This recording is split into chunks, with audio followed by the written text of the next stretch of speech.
Thank you so much for joining me this video. Whatever time it may be for you, whether it's morning or day or night, I hope it is good. Now, I have not uploaded in a hot minute. A hot minute. And for that, I would like to apologize. I would like to apologize for my absence. I figure to make it up to you upon my return, I would read a book for a little while. I am personally always a fan of book reading ASMR, so I figured it would be a nice treat. In specific, I have the book Zen and the Art of Motorcycle Maintenance by Robert M. Piersick. I also apologize for any background noise you may hear. I am recording this during the day. There are people doing things in my house. It might be a little bit noisy. I hope you understand. That's just about enough for the preamble. I suppose we can hop right into the meat and potatoes of things.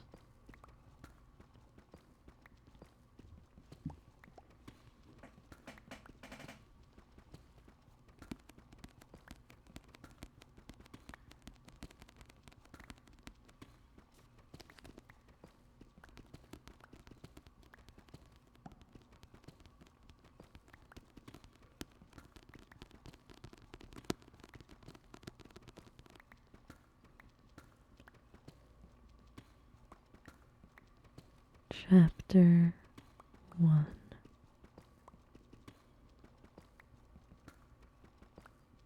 I can see by my watch, without taking my hand from the left grip of the cycle, that it is 8:30 in the morning.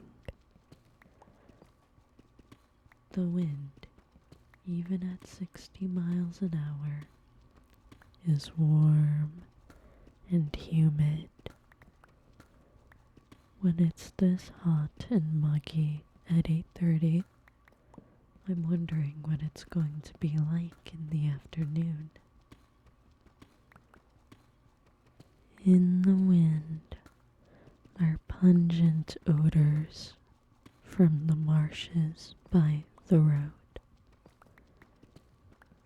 We are in an area of the Central Plains filled with thousands of duck hunting sloughs heading northwest from Minneapolis towards the Dakotas. This highway is an old concrete two-laner that hasn't had much traffic since a four-laner went in parallel to it several years ago. When we pass a marsh, the air suddenly becomes cooler. Then, when we are past it, it suddenly warms up again. I'm happy to be riding back into this country. It is a kind of nowhere, famous for nothing at all, and has an appeal because of just that. Tensions disappear along old roads like this. We bump along the beat-up concrete between the cattails and stretches of meadow and then more cattails and marsh grass. Here and there is a stretch of open water, and if you look closely, you can see the wild ducks at the edge of the cattails, and turtles. There's a red-winged blackbird. I whack Chris's knee and point to it. "What?" he hollers. "Blackbird." He says something I don't hear. "What?" I holler back. He grabs the back of my helmet and hollers up, "I've seen lots of those, Dad."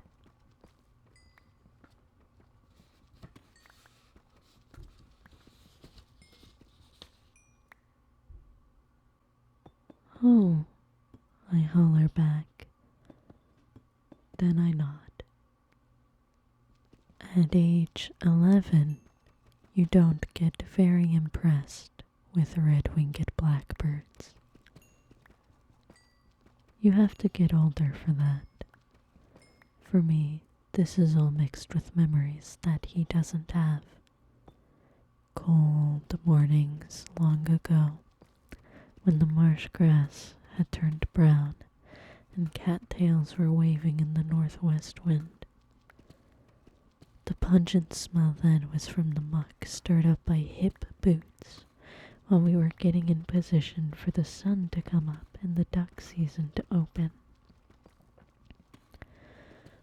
Or winters when the sloughs were frozen over and dead, and I could walk across the ice and snow between the dead cattails and see nothing but gray skies and dead things and cold.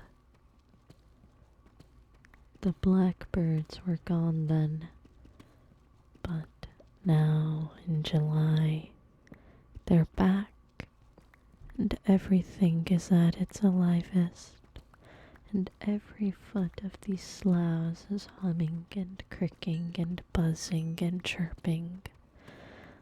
A whole community of millions of living things living out their lives in this kind of benign continuum. You see things vacationing on a motorcycle in a way that is completely different from any other. In a car, you're always in a compartment, and because you're used to it, you don't realize that through that car window, everything you see is just more TV. You're a passive observer, and it is all moving by you, boringly, in a frame. On a cycle, the frame is gone. You're completely in contact with it all. You're in the scene, not just watching it anymore, and the sense of presence is overwhelming. That concrete whizzing by 5 inches below your foot is the real thing. The same stuff you walk on. It's right there. So blurred you can't focus on it. Yet you can put your foot down and touch it any time. And the whole thing, the whole experience, is never removed from immediate consciousness. Chris and I are traveling to Montana with some friends riding up ahead, and maybe headed farther than that. Plans are deliberately indefinite, more to travel than to arrive anywhere. We are just vacationing. Secondary roads are preferred. Paved country roads are the best. State highways are next. Freeways are the worst. We want to make good time, but for us now, this is measured with emphasis on good rather than time. And when you make that shift in emphasis, the whole approach changes. Twisting hilly roads are long in terms of seconds, but are much more enjoyable on a cycle where you bank into turns and don't get swung from side to side in any compartment. Roads with little traffic are more enjoyable, as well as safer. Roads free of drive-ins and billboards are better. Roads where groves and meadows and orchards and lawns come almost to the shoulder. Where kids wave to you when you ride by.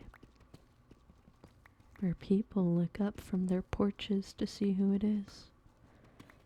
Where when you stop to ask directions or information, the answer tends to be longer than you want rather than short.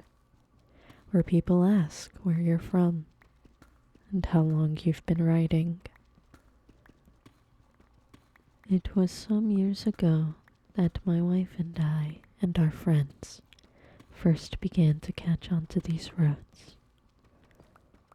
We took them once in a while for variety, or for a shortcut to another main highway, and each time the scenery was grand, and we left the road with a feeling of relaxation and enjoyment. We did this time after time before realizing what should have been obvious.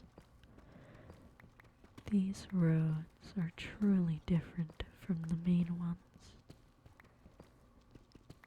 The whole pace of life and personality of the people who live along them are different. They're not going anywhere. They're not too busy to be courteous. The here-ness and the now-ness of things is something they know all about. It's the others, the ones who moved to the cities years ago and their lost offspring, who have all but forgotten it. The discovery was a real find. I've wondered why it took us so long to catch on. We saw it, and yet we didn't see it. Or rather, we were trained not to see it. Conned, perhaps, into thinking that the real action was metropolitan and all this was just boring hinterland. It was a puzzling thing. The truth knocks on the door and you say, "Go away, I'm looking for the truth." And so it goes away. Puzzling.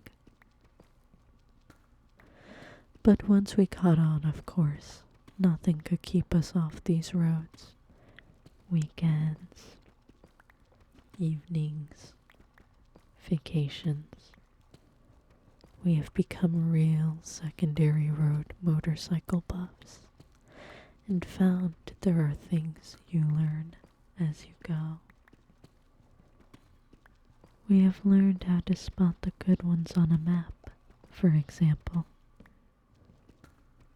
If the line wiggles, that's good. That means hills. If it appears to be the main route from a town to a city, that's bad. The best ones always connect nowhere with nowhere and have an alternate that gets you there quicker. If you are going northeast from a large town, you never go straight out of town for any long distance. You go out and then start jogging north, then east, then north again, and soon you are on a secondary route that only the local people use.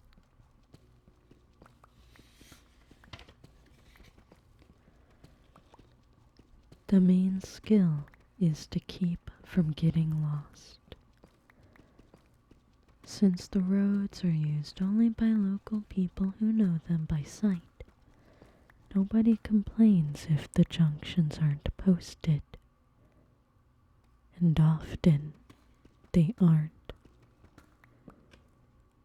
When they are, it's usually a small sign hiding unobtrusively in the weeds, and that's all.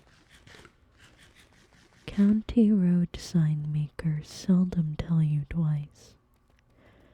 If you miss that sign in the weeds, that's your problem, not theirs. Moreover, you discover that the highway maps are often inaccurate about county roads, and from time to time you find your county road takes you onto a two-rudder and then a single rudder and then into a pasture and stops, or else it takes you into some farmer's backyard. So we navigate mostly by dead reckoning and deduction from what clues we find. I keep a compass in one pocket for overcast days when the sun doesn't show directions, and have the map mounted in a special carrier on top of the gas tank where I can keep track of miles from the last junction and know what to look for. With those tools and a lack of pressure to get somewhere, it works out fine, and we just about have America all to ourselves. On Labor Day and Memorial Day weekends, we travel for miles on these roads without seeing another vehicle, then cross a federal highway and look at cars strung bumper to the horizon. Scowling faces inside, kids crying in the back seat. I keep wishing there were some way to tell them something, but they scowl and appear to be in a hurry, and there isn't. I have seen these marshes 1,000 times, yet each time they're new. It's wrong to call them benign.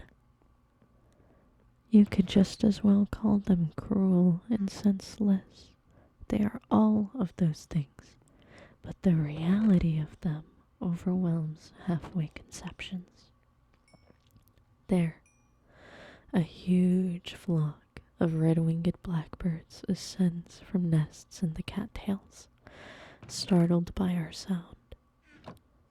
I swat Chris's knee a second time. Then I remember he has seen them before. What? He hollers again. Nothing. Well, what? Just checking to see if you're still there, I holler, and nothing more is said. Unless you're fond of hollering, you don't make great conversations on a running cycle. Instead, you spend your time being aware of things and meditating on them, on sights and sounds, of the mood of the weather, and things remembered on the machine and the countryside you're in, thinking about things at great leisure and length without being hurried and without feeling like you're losing time. What I would like to do is use the time that is coming now to talk about some things that have come to mind. We're in such a hurry most of the time, we never get much chance to talk. The result is a kind of endless day-to-day shallowness, a monotony that leaves a person wondering years later where all the time went, and sorry that it's all gone. Now that we do have some time and know it, I would like to use the time to talk in some depth about things that seem important. What is in mind is a sort of Chautauqua. That's the only name I can think of for it. Like the traveling tent show Chautauquas that used to move across America. This America, the one that we are now in, an old-time series of popular talks intended to edify and entertain, improve the mind, and bring culture and enlightenment to the ears and thoughts of the hearer. The Chautauquas were pushed aside by faster-paced radio, movies, and TV. And it seems to me the change was not entirely an improvement.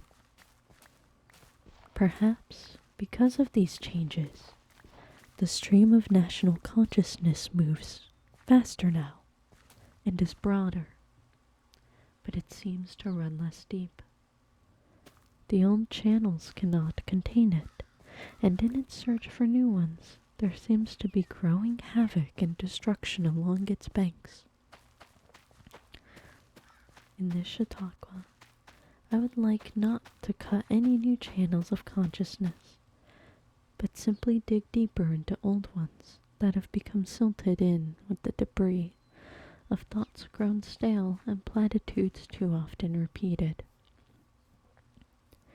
What's new is an interesting and broadening eternal question, but one which, if pursued exclusively, results only in an endless parade of trivia and fashion, the silt of tomorrow.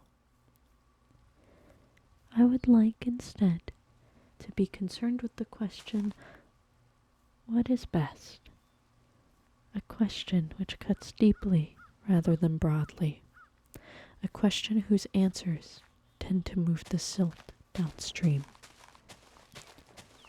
There are eras of human history in which the channels of thought have been too deeply cut and no change was possible, and nothing new ever happened, and best was a matter of dogma. But that is not the situation now.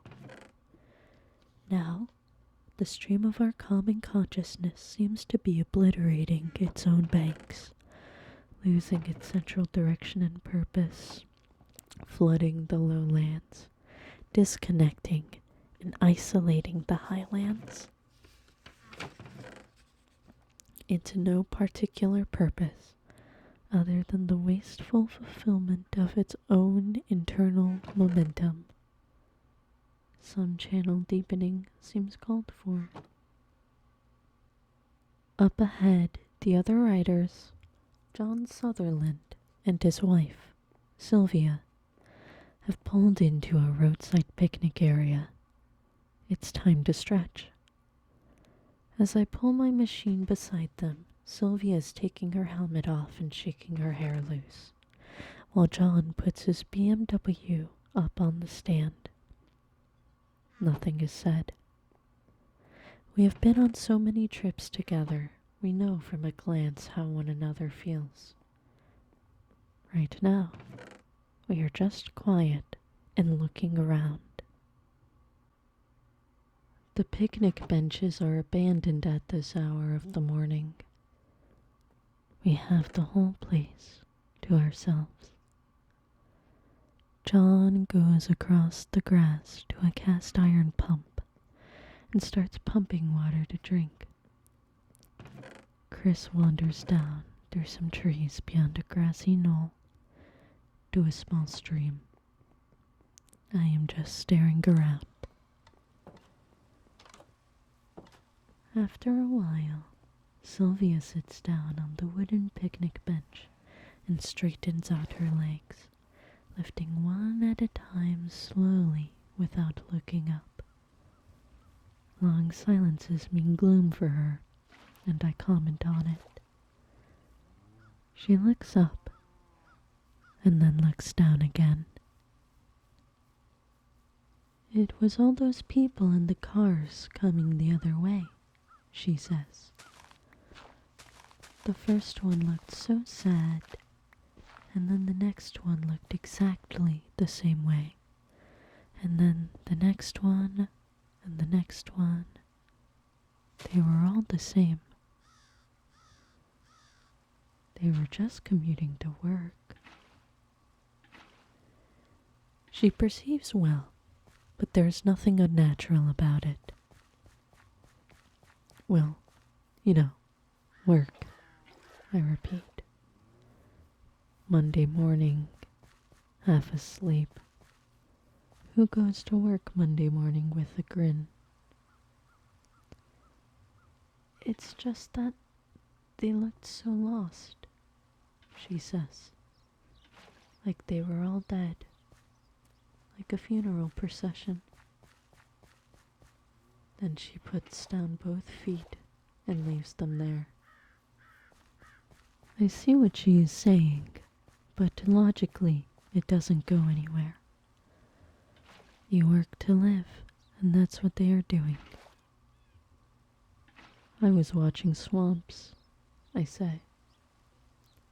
After a while, she looks up and says, "What did you see?" There was a whole flock of red-winged blackbirds. They rose up suddenly when we went by. Oh. I was happy to see them again. They tie things together, thoughts and such, you know? She thinks for a while and then, with the trees behind her a deep green, she smiles. She understands a peculiar language which has nothing to do with what you are saying. A daughter. Yes, she says. They're beautiful. Watch for them, I say. All right. John appears and checks the gear on the cycle. He adjusts some of the ropes and then opens the saddlebag and starts rummaging through. He sets some things on the ground. If you ever need any rope, don't hesitate, he says. God, I think I've got about 5 times what I need here. Not yet, I answer. Matches? He says, still rummaging. Sunburn lotion, combs, shoelaces. Shoelaces? What do we need shoelaces for? Let's not start that, Sylvia says. They look at each other deadpan, and then both look over at me. Shoelaces can break any time, I say solemnly. They smile, but not at each other. Chris soon appears, and it is time to go. While he gets ready and climbs on, they pull out, and Sylvia waves. We are on the highway again, and I watch them gain distance up ahead.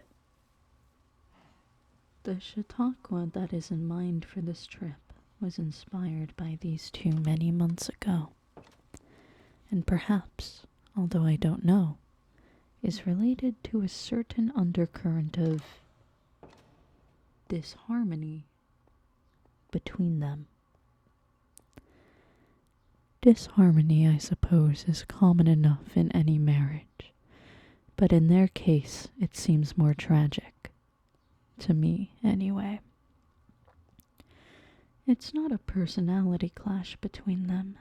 It's something else, for which neither is to blame, but for which neither has any solution, and for which I'm not sure I have any solution either. Just ideas. The ideas began with what seemed to be a minor difference of opinion between John and me on the matter of small importance. How much one should maintain one's own motorcycle. It seems natural and normal to me to make use of the small toolkits and instruction booklets supplied with each machine, and keep it tuned and adjusted myself. John demurs. He prefers to let a competent mechanic take care of these things, so that they are done right.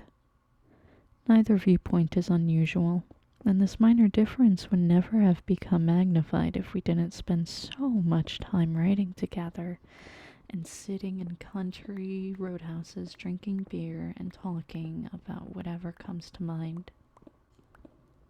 What comes to mind, usually, is whatever we've been thinking about in the half hour or 45 minutes since we last talked to each other. When it's roads or weather or people or old memories or what's in the newspapers, the conversation just naturally builds pleasantly. But whenever the performance of the machine has been on my mind and gets into the conversation, the building stops. The conversation no longer moves forward. There is a silence and a break in the continuity. It is as though two old friends, a Catholic and Protestant, were sitting, drinking beer, enjoying life, and the subject of birth control somehow came up. Big freeze out. And of course, when you discover something like that, it's like discovering a tooth with a missing filling. You can never leave it alone. You have to probe it, work around it, push on it, think about it. Not because it's enjoyable, but because it's on your mind and it won't get off your mind. And the more I probe and push on this subject of cycle maintenance, the more irritated he gets. And of course, that makes me want to probe and push all the more. Not deliberately to irritate him, but because the irritation seems symptomatic of something deeper, something under the surface that isn't immediately apparent. When you're talking birth control, what blocks it and freezes it out is that it's not a matter of more or fewer babies being argued. That's just on the surface. What's underneath is a conflict of faith. A faith in empirical social planning versus faith in the authority of God as revealed by the teachings of the Catholic Church. You can prove the practicality of Planned Parenthood till you get tired of listening to yourself, and it's going to go nowhere because your antagonist isn't buying the assumption that anything socially practical is good, per se. Goodness for him has other sources, which he values as much or more than social practicality. So it is with John. I could preach the practical value and worth of motorcycle maintenance till I'm hoarse, and it would make not a dent in him. After 2 sentences on the subject, his eyes go completely glassy, and he changes the conversation or just looks away. He doesn't want to hear about it. Sylvia is completely with him on this one. In fact, she is even more empathetic. It's just a whole other thing, she says, when in a thoughtful mood. Like garbage, she says, when not. They want not to understand it, not to hear about it. And the more I try to fathom what makes me enjoy mechanical work and them hate it so, the more elusive it becomes. The ultimate cause of this originally minor difference of opinion appears to run way, way deep. Inability on their part is ruled out immediately. They are both plenty bright enough. Either one of them could learn to tune a motorcycle in an hour and a half if they put their minds and energy to it, and the saving in money and worry and delay would repay them over and over again for their effort. And they know that. Or maybe they don't. I don't know. I never confront them with the question. It's better to just get along. But I remember once, outside a bar in Savage, Minnesota, on a really scorching day when I just about let loose. We'd been in the bar for about an hour, and we came out and the machines were so hot you could hardly get on them. I'm started and ready to go, and there's John pumping away on the Kickstarter. I smell gas like we're next to a refinery and tell him so, thinking this is enough to let him know his engine's flooded. Yeah, I smell it too, he says, and keeps on pumping. And he pumps and pumps and jumps and pumps, and I don't know what more to say. Finally, he's really winded, and sweat's running down all over his face, and he can't pump anymore. And so I suggest taking out the plugs to dry them off and air out the cylinders while we go back for another beer. Oh my God, no. He doesn't want to get into all that stuff. All what stuff? Oh, getting out the tools and all that stuff. There's no reason why it shouldn't start. It's a brand new machine and I'm following the instructions perfectly. See? It's right on full choke, like they say. Full choke? That's what the instructions say. That's for when it's cold. Well, we've been in there for a half an hour at least, he says. It kind of shakes me up. This is a hot day, John, I say, and they take longer than that to cool off even on a freezing day.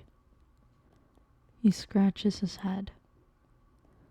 Well, why don't they tell you that in the instructions? He opens the choke, and on the second kick, it starts. I guess that was it, he says, cheerfully. And the very next day, we were out near the same area, and it happened again. This time, I was determined not to say a word. And when my wife urged me to go over and help him, I shook my head. I told her that, until he had a real felt need, he was just going to resent help. So we went over and sat in the shade and waited. I noticed he was being super polite to Sylvia while he pumped away, meaning he was furious, and she was looking over with a kind of yay gods look. If he had asked any single question, I would have been over in a second to diagnose it, but he wouldn't. It must have been 15 minutes before he got it started. Later, we were drinking beer again over at Lake Minnetonka, and everybody was talking around the table, but he was silent, and I could see he was really tied up in knots inside.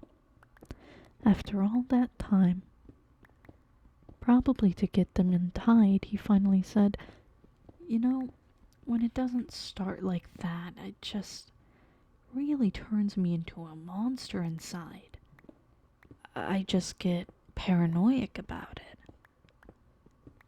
This seemed to loosen him up, and he added, "They just had this one motorcycle, see? This lemon. And they didn't know what to do with it, whether to send it back to the factory or sell it for scrap or what. And then at the last moment they saw me coming with $1,800 in my pocket, and they knew their problems were over."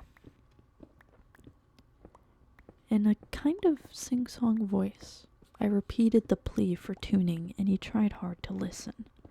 He really tries hard sometimes. But then the block came again, and he was off to the bar for another round for all of us, and the subject was closed. He's not stubborn, not narrow-minded, not lazy, not stupid. There's just no easy explanation. So it was left up in the air. A kind of mystery that one gives up on because there is no sense in just going round and round and round looking for an answer that's not there. It occurred to me that maybe I was the odd one out on the subject, but that was disposed of too. Most touring cyclists know how to keep their machines tuned. Car owners usually won't touch the engine, but every town of any size at all has a garage with expensive lifts, special tools, and diagnostic equipment that the average owner can't afford. And a car engine is more complex and inaccessible than a cycle engine, so there's more sense to this. But for John's cycle, a BMW R60, I'll bet there's not a mechanic between here and Salt Lake City. If his points or plugs burn out, he's done for. I know he doesn't have a set of spare points with him. He doesn't know what points are. If it quits on him in western South Dakota or Montana, I don't know what he's going to do. Sell it to the Indians, maybe. Right now, I know what he's doing. He's carefully avoiding giving any thought whatsoever to the subject. The BMW is famous for not giving mechanical problems on the road, and that's what he's counting on. I might have thought this was just a peculiar attitude of theirs about motorcycles, but discovered later that it extended to other things. Waiting for them to get going one morning in their kitchen, I noticed the sink faucet was dripping, and remembered that it was dripping the last time I was there before, and that in fact it had been dripping as long as I could remember.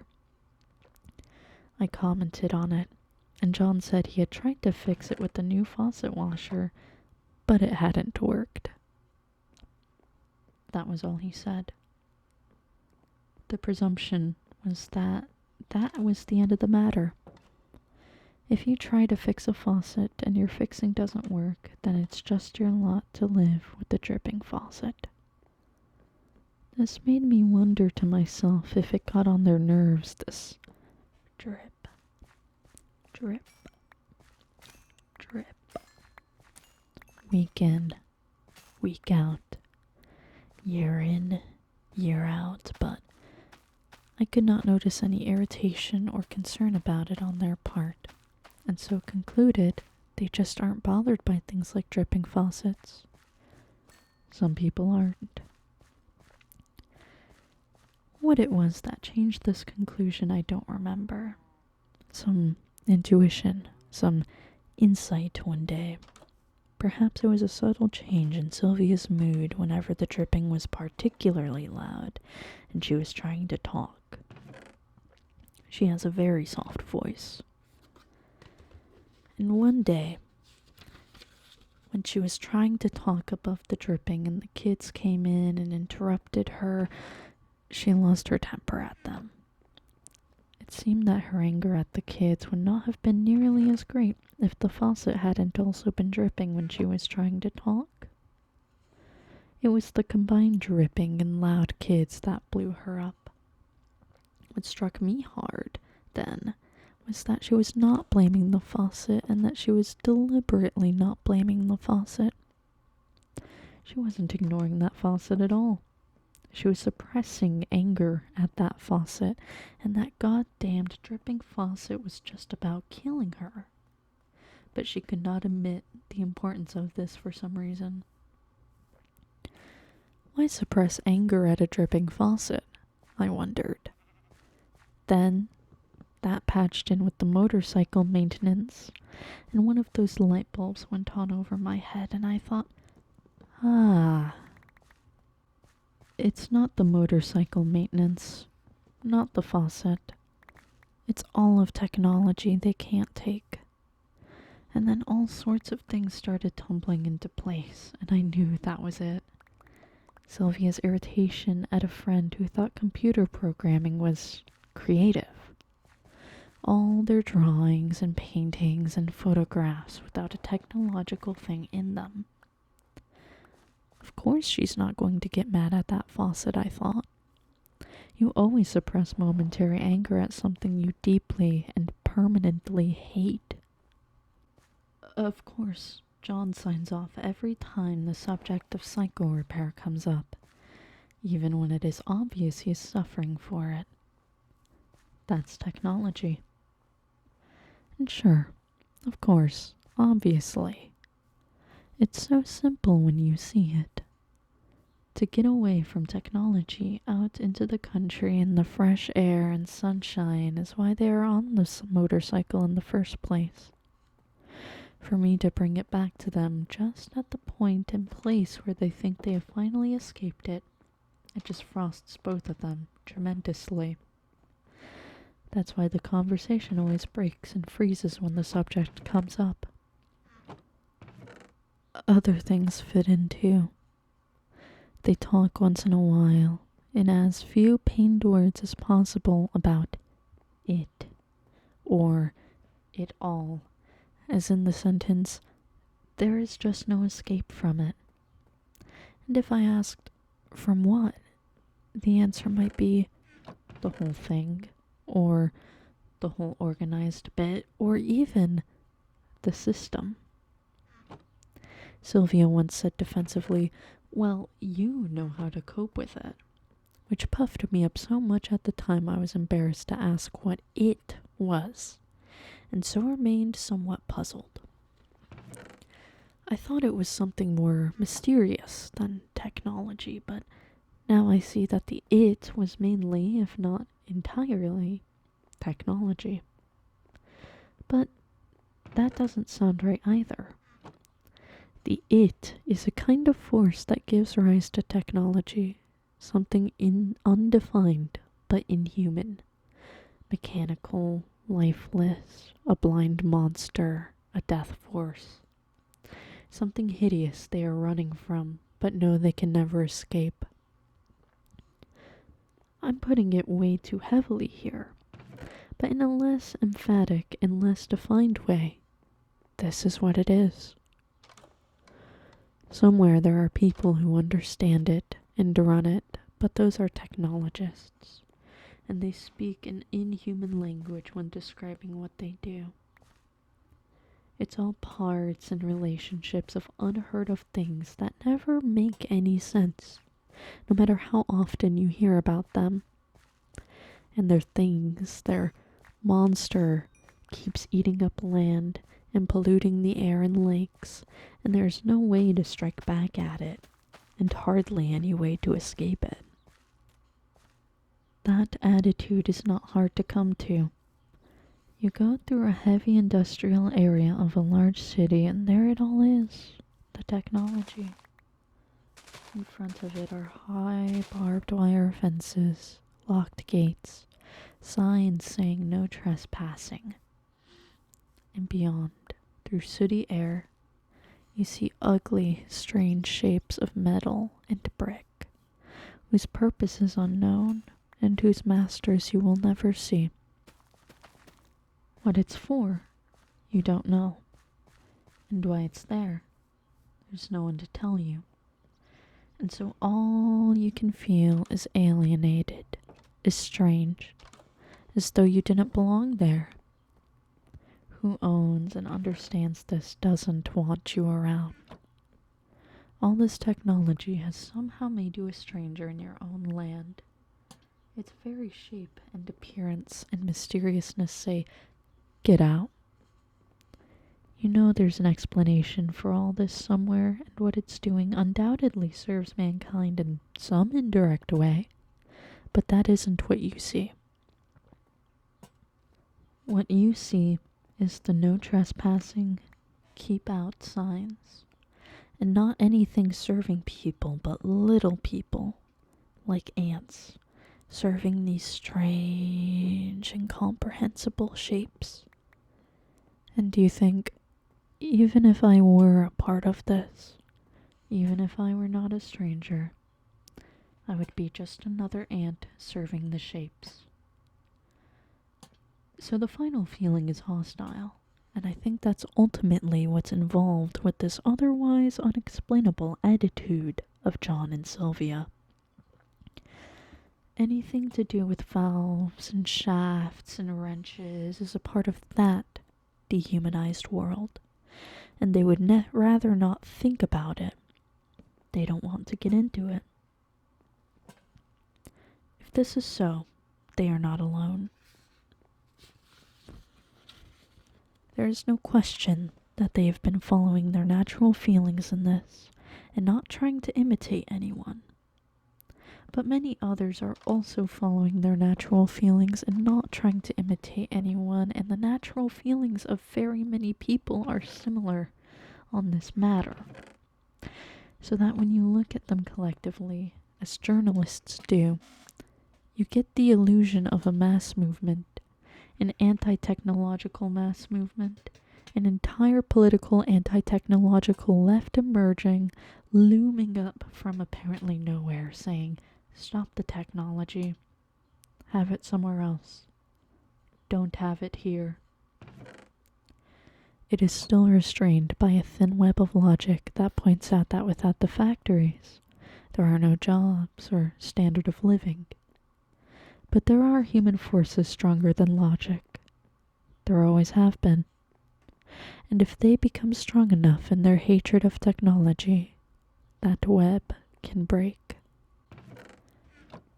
Clichés and stereotypes such as beatnik or hippie have been invented for the anti-technologists, the anti-system people, and will continue to be. But one does not convert individuals into mass people with the simple coining of a mass term.